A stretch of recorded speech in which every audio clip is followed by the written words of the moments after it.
কিছুমান মানুহৰ কথা কৈ মানুহবিলাকক প্ৰাসংগিক কৰি লাভ নাই কাৰণ অসম আন্দোলনৰ সময়ৰ পৰা আমি দেখি আছো কিছুমান এনেধৰণৰ মানুহ আহে ইয়াত মানে বিদেশীক লৈ এটা সাম্প্ৰদায়িক উত্তেজনাক বৃদ্ধি কৰিবলৈ এটা অপচেষ্টা কৰে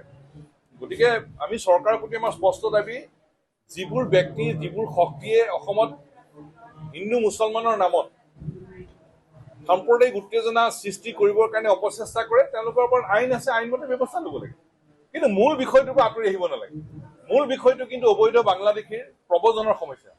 সেইটোহে মূল বিষয় আৰু অসম আন্দোলনৰ সময়ৰ পৰা আমি দেখি আছো ন সময়ে সময়ে এনেকুৱা ব্যক্তি এনেকুৱা সংগঠন আহে